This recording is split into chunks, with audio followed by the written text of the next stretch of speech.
Greetings, members, one and all of the Salivation Nation.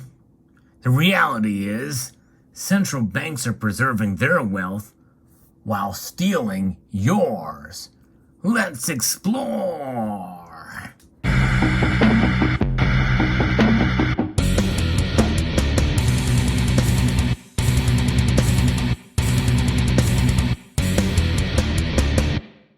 The solution to that is gold. Yes, indeed. Central banks know that solution. But here's what's happening, folks. Governments are mistreating their currencies.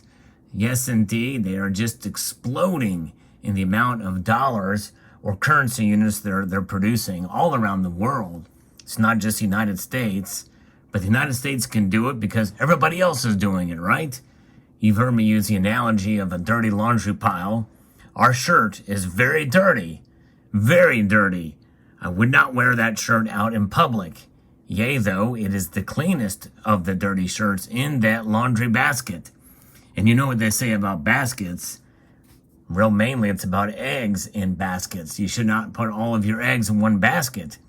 And I'm not telling you that you should put all of your money in the gold, by no stretch. In fact, even though these dollar bills are losing value at a rate of 8.6% per year, that's a pretty conservative estimate, by the way, from the Consumer Price Index.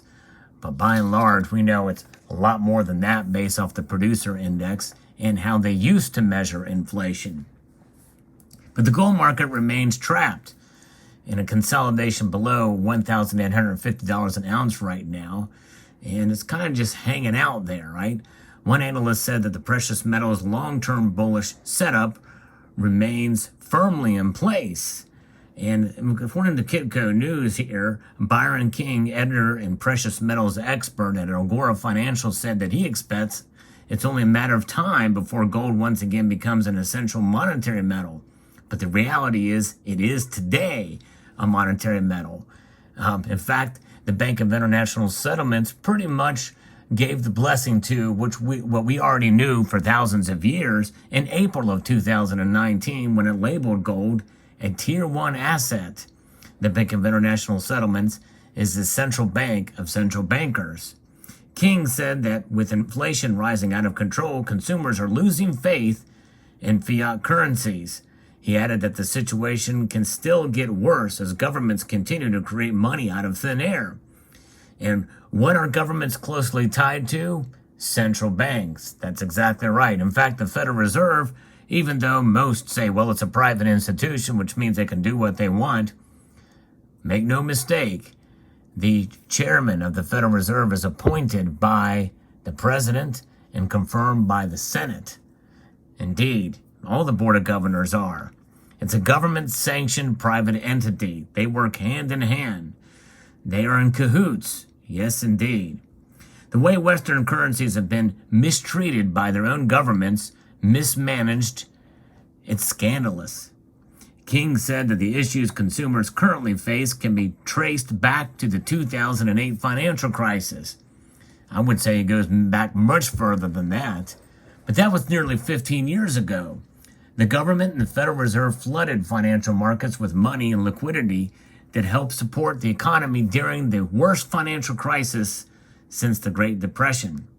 We would have had a bad recession back then, but it would have cleaned out all the muck and the stables, said King. We would have had one heck of a miserable time for a year or two back then. Instead, the powers that be didn't want that. So they just kicked the can down the road. And he believes we're at the end of that road. In fact, it reminds me of a time back in 1919.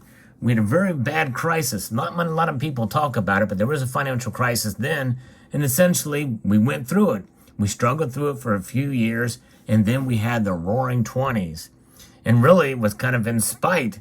Because back then, even though there were progressives making their way in the highest levels of government, those policies really didn't translate into what we are seeing today with a lot of progressive policies. It was more about big government back then, but essentially, they didn't really meddle with the economy. The Federal Reserve was still relatively new. With rising inflation and slower growth, the world has now once again on the brink of yet another recession. Some people, I did a poll in my most recent video or live stream, and over 80% think that we're already in a recession. King said that the only solution politicians have is to spend more money. That's their only tool, except for maybe now the Federal Reserve realizing they need to do quantitative tightening. The only way they can do that is to raise interest rates to prevent people from increasing the velocity of money or keeping it up. When there's less money to loan and go around, that means that's tightening it up. So this is how we got in the mess in the first place, is by politicians spending more money. And the only way they can do that if the Federal Reserve prints it or they tax us. They want to spend more than they can tax. In fact, you can tax every American 100%, and it's not going to get anywhere near paying down the debt. We may be able to get a couple of years of deficit spending under control, but nonetheless, government just keeps getting bigger and bigger, and they keep spending more the bigger they get. It's not just consumers who are starting to mistrust the U.S. dollar. And by the way, trusting the dollar and its depleting value is a little different than how it's measured against other currencies. That's the DXY. The dollar index is the measure against other currencies, and that means it's strong. But the thing is that something can be strong and you can still mistrust it. That's for sure. I know plenty of strong people that I don't trust. The U.S. government and its Western allies have weaponized the U.S. dollar against Russia and have imposed strict sanctions on this nation. However, King noted that these sanctions could also backfire and continue to impact global supply chains and drive inflation higher. And by the way, at the same time, we sent $40 billion plus to Ukraine, the likens of which is more than the entire annual budget for the Russian military. The thing that weapons is that they are meant to be destroyed. You shoot a bullet, launch a rocket, or explode a bomb. These weapons are destroyed once they're used. When you weaponize U.S. dollar, you risk blowing up your currency. You can argue that Russia has done is horrible, but the U.S.'s move to weaponize its dollar can't be undone, and the world is watching to see what happens next. And the thing is that those dollars are spent. They've already been utilized, and it's not like they just disappear. And that's really the difference, because a bullet, once it's destroyed, that's it. The dollar, they print more and more, it destroys the value. It comes back to bite us. There is blowback. You don't have that with weapons when you shoot a bullet. So it's not really the best analogy in my view. Despite the growing challenges, the U.S. dollar has held up exceptionally well, recently hitting a 20-year high with the dollar index. You've heard me talk about that just before. This is less about strength of the U.S. The economy and more about the weakness of other nations in Europe. The U.S. dollar remains the cleanest dirty shirt in the laundry, and that's the analogy I just used. It's pretty funny. But what other options do investors have? Everyone is leaving the euro because Europe has no energy.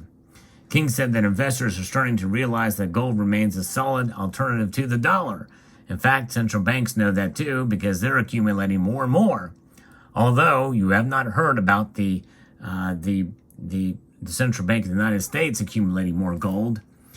However, I would like to share with you another story about another strengthening that is happening, and that is what central banks are doing. Their demand for gold is strengthening. They're going to be accumulating more gold, even though the United States may not be, because we have over 8,100 tons. If you believe that, some people don't believe that. I actually do, but I can certainly understand why people are skeptical. From moneymetals.com, the explosion in retail demand for gold has made headlines, but retail investors aren't the only ones steadily stockpiling the yellow metal. Yes, indeed. Central banks around the world are stockpiling gold in a big way and appear poised to do so even more.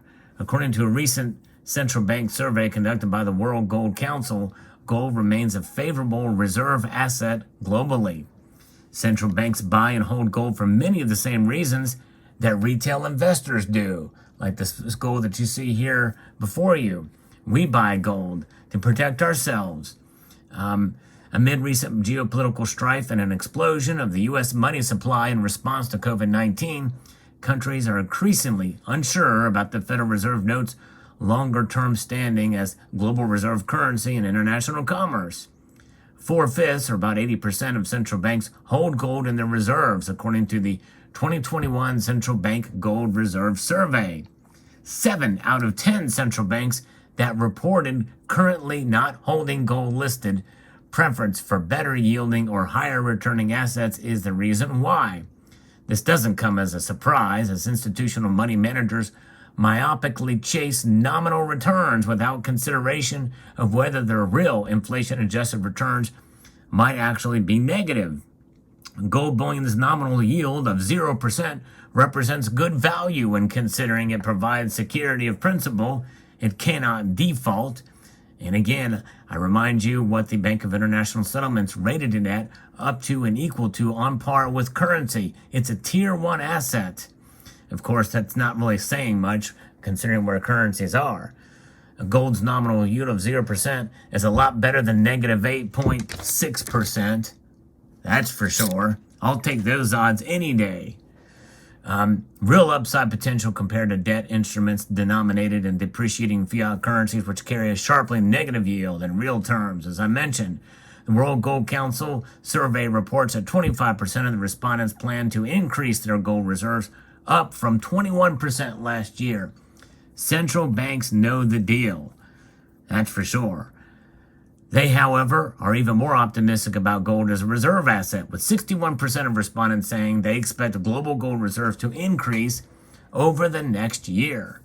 In response to a question about what topics are relevant for central banks' reserve management discussions or decisions, negative real interest rates were rated as relevant by the highest number of respondents. Historical position, performance during times of crisis, and long-term store of value inflation hedge rank has the biggest reasons why central banks reported holding physical gold. Protection against default risk is listed as another primary reason to protect a nation's state assets with physical gold. Given that many countries and U.S. states divert their surplus cash balances into debt paper investments, gold serves as an excellent non-correlated asset without the counterparty risk that exists in virtually all other financial holdings, especially when you consider all the derivatives that are out there. The derivatives market is huge, insane. There's really nothing to back it up. It's absolutely insanity. Nations could someday envision being at odds with America. Now know for sure that reliance on the greenback can be disastrous. Such nations, such as the Czech Republic, have been net sellers of gold but plan to reverse course and start buying. The newly appointed Czech Republic Central Bank governor has said he plans to increase the country's reserves to 100 tons of gold. You may remember I reported on that story. China, Russia, and Turkey have made notable gold purchases in the last several years as well. I've also talked about that. Egypt, Argentina, India, and Ireland have recorded the largest increase in gold reserves in the first quarter of 2022, stockpiling 44.06 tons, 36.9 tons, 6.97 tons, 6.31 tons, and 2.52 tons, respectively. Central bank demand may be a major factor for gold hitting fresh all-time highs in the months ahead. As doubts over currencies increase and as the world becomes increasingly polarized, nations will seek to hedge their risks, and with the tried and true assets capable of doing so, gold.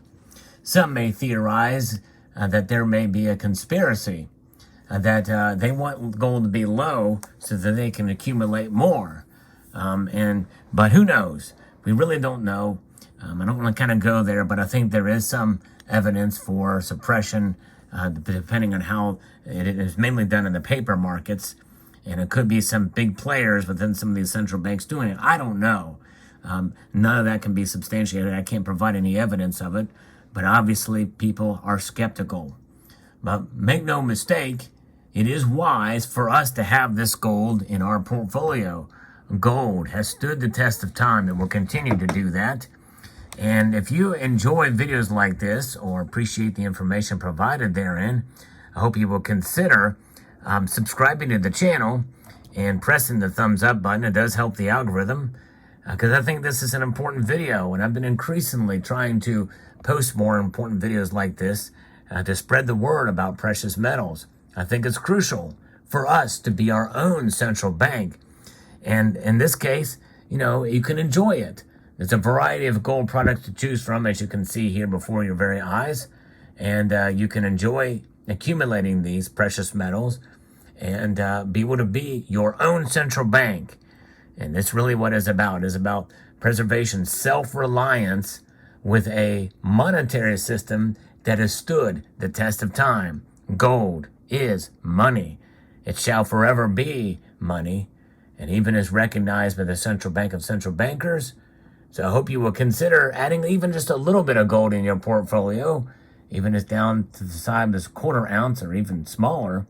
There are deals to be had out there, and there's something to be said for stacking silver, but there really is the best stable store of value, I believe, is in gold.